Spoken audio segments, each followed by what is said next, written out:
News नशा, आदत हर खबर की। कांग्रेस महासचिव जयराम रमेश ने माइग्रेशन के मुद्दे को लेकर केंद्र सरकार पर निशाना साधा है। सोशल मीडिया प्लेटफॉर्म एक्स पर पोस्ट कर उन्होंने नए आंकड़ों का जिक्र करते हुए उन्होंने कहा, संसद में सामने आए सरकार के अपने आंकड़ों के अनुसार 2022 में 2,26,000 भारतीयों ने अपने देश की नागरिकता छोड़ दी। यह 2011 के आंकड़ों के लगभग दोगुना है। उन्होंने बताया कि 2011 में 1,23,000 लोगों ने देश की नागरिकता छोड़ी थी। कांग्रेस नेता जयराम रमेश ने आरोप लगाते हुए कहा, एक global investment migration advisory firm ने खुलासा किया है कि पिछले 3 सालों में 17,000 से अधिक करोड़पतियों ने भारत छोड़ दिया। इस लोगों की कुल संपत्ति $1 मिलियन से अधिक है। ऐसा इसलिए हो रहा है क्योंकि टैक्स पॉलिसी और मनमाने टैक्स के कारण भारत के कॉरपोरेट पिछले 10 सालों से डर और धमकी का सामना कर रहे हैं। कांग्रेस नेता जयराम रमेश ने कहा, भारत के बड़े बड़े बिजनेस पर्सनालिटी देश छोड़कर सिंगापुर, यूएई, ब्रिटेन और अन्य जगहों पर जाकर बस रहे हैं। इस तरह से पलायन होना चिंता का विषय होना चाहिए। International investment migration advisory firm Henley and Partners की एक रिपोर्ट के मुताबिक साल 2024 में 4,300 करोड़पति भारत छोड़ देंगे और ये लोग यूएई में बस सकते हैं। रिपोर्ट के मुताबिक करोड़पतियों के माइग्रेशन के मामले में चीन और ब्रिटेन के बाद भारत तीसरे स्थान पर है। रिपोर्ट के अनुसार करोड़पतियों के मामले में भारत दुनिया में 10वें स्थान पर है, जहां 3,26,400 HNWI हैं, जबकि चीन 8,62,400 के साथ दूसरे स्थान पर है। 2013-2023 के बीच यूएई में भारतीय करोड़पतियों की संख्या 85% की बढ़ोतरी हुई है। इसके साथ ही लागू किए गए पेपर लीक विरोधी कानून को लेकर भारतीय जनता पार्टी सरकार पर निशाना साधते हुए कांग्रेस नेता जयराम रमेश ने कहा कि यह विधेयक लीक होने के बाद से संबंधित है। पहला काम लीक होने से रोकना महत्वपूर्ण है। राज्यसभा सांसद ने कई परीक्षाओं में सामने आए विवादों से निपटने के लिए विधेयक को डैमेज कंट्रोल करार दिया। विधेयक को राष्ट्रपति मुर्मू ने फरवरी में ही मंजूरी दे दी थी। वह 21 जून को लागू किया गया है। सार्वजनिक परीक्षा अनुचित साधनों की रोकथाम अधिनियम 2024 शुक्रवार को लागू हो गया। जयराम रमेश ने सोशल मीडिया प्लेटफॉर्म बताया कि यह कानून 21 जून 2024 से लागू हो गया है। जाहिर है कि यह NEET, UGC NET, CSIR, UGC NET और अन्य घोटालों से निपटने के लिए डैमेज कंट्रोल है। उन्होंने कहा, इस कानून की जरूरत थी, लेकिन यह लीक होने के बाद के परेशानियों से निपटने के लिए है। यह सुनिश्चित करने के लिए कि लीक शुरू में ही न हो, इसके लिए कानून, प्रणालियां, प्रक्रिया अधिक महत्वपूर्ण है। यह विधेयक NEET और यूजीसी नेट परीक्षाओं के संचालन में कथित कदाचार को लेकर बड़े पैमाने पर विवाद के बीच आया है। यह विधेयक 10 फरवरी को समाप्त हुए बजट सत्र में संसद के दोनों सदनों द्वारा पारित किया गया था। इसका उद्देश्य सार्वजनिक परीक्षाओं में अनुचित साधनों के उपयोग को रोकना और अधिक पारदर्शिता, निष्पक्षता और विश्वसनीयता लाना है। अधिनियम में सार्वजनिक परीक्षाओं का तात्पर्य केंद्र सरकार द्वारा अधिसूचित अधिकारियों द्वारा आयोजित परीक्षाओं से है। इनमें संघ लोक सेवा आयोग, कर्मचारी चयन आयोग, रेलवे भर्ती बोर्ड, राष्ट्रीय परीक्षण एजेंसी, बैंकिंग, कार्मिक चयन संस्थान और भर्ती के लिए केंद्र सरकार के विभाग और उनसे जुड़े कार्यालय शामिल हैं।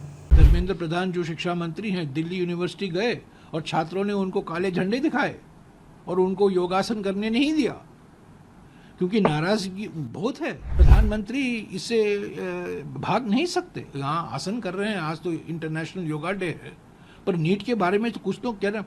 परीक्षा पर चर्चा करते रहते हैं, पर लीक पर स्पीक नहीं है उनका। पहले शिक्षा मंत्री कहते हैं कुछ गलती नहीं हुई है, कुछ घोटाला नहीं है, कुछ फ्रॉड नहीं है, और बाद में स्वीकारते हैं। और 8 तारीख को सुप्रीम कोर्ट में सुनवाई है। जिस तरीके से नीट चलाया गया है, जिस तरीके से लाखों युवकों के भविष्य से खिलवाड़ हुआ है, उस पर संसद पर एक बहस होनी चाहिए। आज छात्र प्रदर्शन कर रहे हैं, राजनीतिक पार्टियों के प्रदर्शन छोड़िए, हम आंदोलन कर रहे हैं, प्रोटेस्ट कर रहे हैं। पर आज देखिए, धर्मेंद्र प्रधान जो शिक्षा मंत्री हैं, दिल्ली यूनिवर्सिटी गए और छात्रों ने उनको काले झंडे दिखाए और उनको योगासन करने नहीं दिया, क्योंकि नाराजगी बहुत है। जिस तरीके से घोटाले हुए हैं, यूजीसी नेट को लेकर जो एग्ज़ाम रद्द किया गया है, नीट को लेकर जिस पर कई सवाल खड़े हुए हैं, और सभी जो परीक्षा है उनके ऊपर उत्तर प्रदेश में हो, मध्य प्रदेश में हो, गुजरात में हो, तीनों बीजेपी शासित राज्य हैं, और प्रधानमंत्री इससे भाग नहीं सकते। यहाँ आसन कर रहे हैं, आज तो इंटरनेशनल योगा डे है, पर नीट के बारे में तो कुछ तो कह रहे हैं। परीक्षा पर चर्चा करते रहते हैं, पर लीक पर स्पीक नहीं है उनका। परीक्षा पर बड़े प्रवचन देते रहते हैं। तो ये 24 लाख छात्र, नीट 24 लाख छात्रों ने दिया है, उनका भविष्य का क्या होगा? नेशनल टेस्टिंग एजेंसी बड़े धूमधाम तरीके से बनाया गया, उस पर कई सवाल खड़े किए गए हैं। पहले शिक्षा मंत्री कहते हैं कुछ गलती नहीं हुई है, कुछ घोटाला नहीं है, कुछ फ्रॉड नहीं है, और बाद में स्वीकारते हैं और 8 तारीख को सुप्रीम कोर्ट में सुनवाई है। और एक और बात मैं कह दूं, 4 साल पहले प्रधानमंत्री ने बड़े धूमधाम तरीके से कहा सारे केंद्र सरकार की संस्थाओं के रिक्रूटमेंट के लिए, रेलवे, बैंक या सेंट्रल गवर्नमेंट के जो ग्रुप सी, ग्रुप डी रोजगार होता है, उसके लिए हम एक नेशनल रिक्रूटमेंट एजेंसी स्थापित कर रहे हैं। 4 साल हो गए। NRA, NTA national testing agency है, NRA नेशनल रिक्रूटमेंट एजेंसी है। 1,500 करोड़ रुपया उसको दिया गया बजट में, 1600 करोड़ रुपया दिया गया बजट में, 20 करोड़ रुपया खर्च किया है। आज तक नेशनल रिक्रूटमेंट एजेंसी ने एक परीक्षा नहीं किया, एक एग्जाम नहीं किया है, एक रिक्रूटमेंट नहीं हुआ है NRA के द्वारा। तो ये सब हेडलाइन के लिए किया जाता है, बस हेडलाइन के लिए। और नीट तो हमारे संघीय ढांचा पर एक आक्रमण है।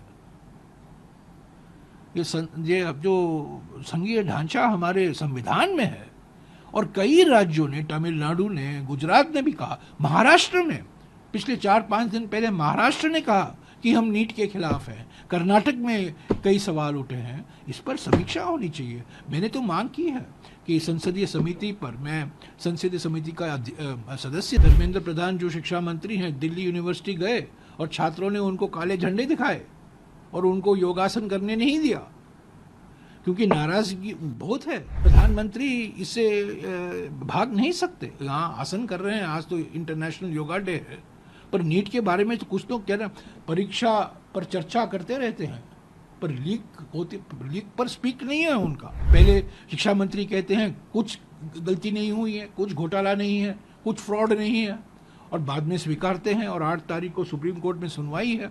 जिस तरीके से नीट चलाया गया है, जिस तरीके से लाखों युवकों के भविष्य से खिलवाड़ हुआ है, उस पर संसद पर एक बहस होनी चाहिए। आज छात्र प्रदर्शन कर रहे हैं, राजनीतिक पार्टियों के प्रदर्शन छोड़िए, हम आंदोलन कर रहे हैं, प्रोटेस्ट कर रहे हैं, पर आज देखिए धर्मेंद्र प्रधान जो शिक्षा मंत्री हैं, दिल्ली यूनिवर्सिटी गए और छात्रों ने उनको काले झंडे दिखाए और उनको योगासन करने नहीं दिया, क्योंकि नाराजगी बहुत है।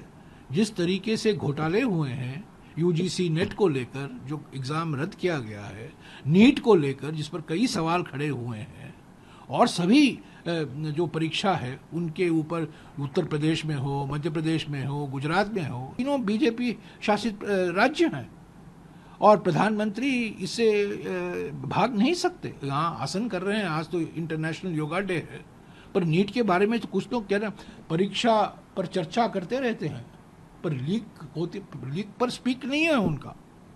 परीक्षा पर बड़े प्रवचन देते रहते हैं। तो ये 24 लाख छात्र, नीट 24 लाख छात्रों ने दिया है, उनका भविष्य का क्या होगा? नेशनल टेस्टिंग एजेंसी बड़े धूमधाम तरीके से बनाया गया, उस पर कई सवाल खड़े किए गए हैं। पहले शिक्षा मंत्री कहते हैं कुछ गलती नहीं हुई है, कुछ घोटाला नहीं है, कुछ फ्रॉड नहीं है, और बाद में स्वीकारते हैं और 8 तारीख को सुप्रीम कोर्ट में सुनवाई है। और एक और बात मैं कह दूं, 4 साल पहले प्रधानमंत्री ने बड़े धूमधाम तरीके से कहा सारे केंद्र सरकार की संस्थाओं के रिक्रूटमेंट के लिए, रेलवे, बैंक या सेंट्रल गवर्नमेंट के जो ग्रुप सी, ग्रुप डी रोजगार होता है, उसके लिए हम एक नेशनल रिक्रूटमेंट एजेंसी स्थापित कर रहे हैं। 4 साल हो गए। NRA, NTA national testing agency है, NRA नेशनल रिक्रूटमेंट एजेंसी है। 1,500 करोड़ रुपया उसको दिया गया बजट में, 1600 करोड़ रुपया दिया गया बजट में, 20 करोड़ रुपया खर्च किया है। आज तक नेशनल रिक्रूटमेंट एजेंसी ने एक परीक्षा नहीं किया, एक एग्जाम नहीं किया है, एक रिक्रूटमेंट नहीं हुआ है NRA के द्वारा। तो ये सब हेडलाइन के लिए किया जाता है, बस हेडलाइन के लिए। और नीट तो हमारे संघीय ढांचा पर एक आक्रमण है। ये अब जो संघीय ढांचा हमारे संविधान में है, और कई राज्यों ने, तमिलनाडु ने, गुजरात ने भी कहा, महाराष्ट्र ने पिछले 4-5 दिन पहले महाराष्ट्र ने कहा कि हम नीट के खिलाफ हैं, कर्नाटक में कई सवाल उठे हैं, इस पर समीक्षा होनी चाहिए। मैंने तो मांग की है कि संसदीय समिति पर, मैं संसदीय समिति का सदस्य। और आप हमसे जुड़े रहने के लिए सब्सक्राइब करें YouTube पर, फॉलो करें Twitter पर और लाइक करें Facebook पर। और ज्यादा जानकारी के लिए आपको टाइप करना होगा सिर्फ न्यूज नशा।